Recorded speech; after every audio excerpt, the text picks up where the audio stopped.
আপা এই ছাত্রদেরকে নষ্ট করছে ডক্টর ইউনূস নিজে। এদের রাজনৈতিক দল বানাতে দিছে, এদের উপদেষ্টাতে আনছে। পুরা ক্যারিয়ার নষ্ট করে দিছে। এদের অনেকে অনৈতিক কর্মকাণ্ডে জড়ায় গেছে। এ দায়িত্ব ডক্টর ইউনূসের। আর এই উন্নয়নে বলতে মানে কর্মকাণ্ড এত বছর এত মাস আসলে ডক্টর ইউনূস কাজ করতে পারেন নাই, বাধার মুখে পড়ছেন।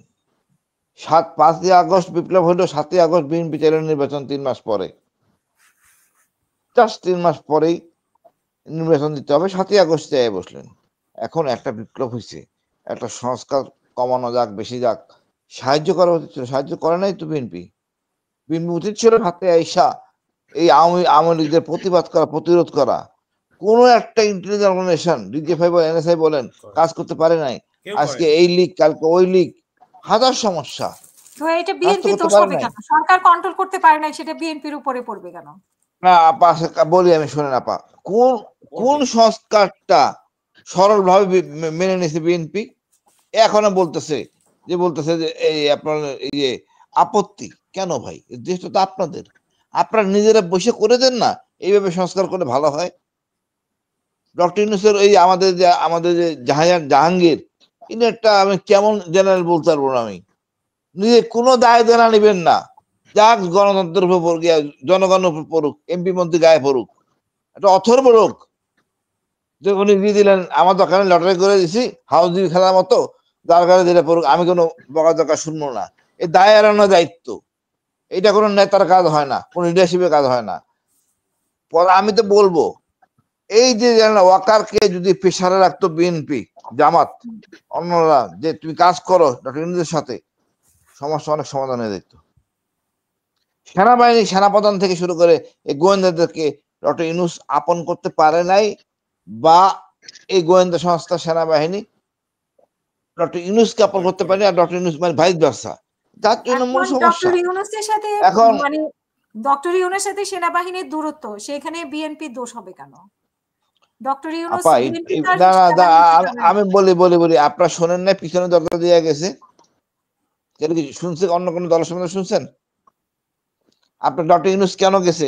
ওই বিএনপির, ওই যে একটা আতঙ্ক, ক্ষমতায় আসবে বিএনপি, একটু লাইন আপ করি, সেনাবাহিনী প্রধানও চান একটু আতঙ্ক, লাইন আপ করে থাকি, জানটা দিতে বাঁচে। ওই আমি গেলাম এনসিপির, ওদেরও একই অবস্থা, ক্ষমতা তো বিএনপি চলে আসবে, আমি বিএনপি দিকে ঢুকি, না হলে তো আমি জ্বলবো। এই যে একটা অনৈতিক কালচার, নোংরা কালচার। আমার কথা হলো ভাই, জনগণের মানে আপনার কাছে যাবেন, জনগণের একটা ম্যান্ডেট নিয়ে আপনি অন্যায় কাজ করবেন, আপনার কি ক্ষমতা আছে এমপি সাহেব? ওই যে রিকোয়েস্ট, তদবির, বাণিজ্য, মানে আমার, মানে এত বছর পরে আমরা গরিবকে নিয়ে সিনেমিনি খেলি। কালকে যখন দেখলাম টেলিভিশনে কয়েকটা বাক্সের তালা নিয়ে ঘুরতেছে, কান্নাকাটি করতেছে, বিএনপি তো বলে নাই, বলা উচিত ছিল এয়ারপোর্ট, এয়ারপোর্টের দায়িত্ব দিয়ে দেন বিদেশি কোম্পানির কাছে, আমরা দেখতে চাই না। দেখেন কালকে দেখ ডক্টর ইউনূস বলুক, এটা লাভ দিয়ে কি আগে পরে মাঠে বিএনপি বাধা দিবে। আমি চিট্টাগাং র্যাবের সিও ছিলাম, আমি পোর্ট সম্বন্ধে জানি কি হয়। মহিউদ্দিন সাহেব কি বাণিজ্য করছেন, বা এর পরে বিএনপি আওয়ামী যারাই থাকতো কি বাণিজ্য করে নাই ওখানে, এইসব নোংরামি কেন?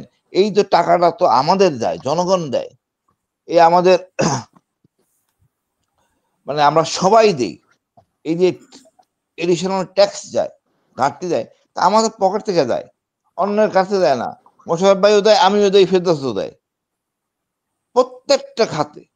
বিদেশি দিয়ে যদি আমার টাকা পূরণ হয়, ওনারা দাবি করতে পারেন একটা জিনিস, যে কোনো খালাসি বাড়ি পাঠানো যাবে না, দ্যাট ইজ অ্যাকসেপ্টেড, কাউকে চাকরিচ্যুত করা যাবে না, অ্যাকসেপ্টেড।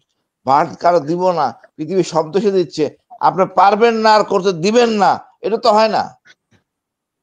আপনার ট্রেনের উন্নয়ন, এবার মানে লাভ হয়েছে চোখানি, এটা তো কাম্য না। বিনা টিকিটে যাচ্ছি, যাওয়া আসা করতেছে লোকজন, কোনো ইয়া নাই, মানে কোন রকম দায়বদ্ধতা নাই, ভয়ভীতি নাই। এটাই মনে হয় গণতান্ত্রিক অধিকার, বিনা পয়সায় যাবো। আপনার ফার্স্ট ক্লাসে বসে বা এসিতে বসে যাবেন, ধাক্কা দিয়ে বেশ বাইরের লোক ঢুকে যাবে, সিট তো খালি আছে, কেন বলবো না? এটা কি কোন কালচারে পৌঁছেছি আমরা? কেউ প্রতিবাদ করবে কে? পলিটিক্যাল লোকরা। এটা কে? Basically BNP. আমাদের তো নাই মাঠে।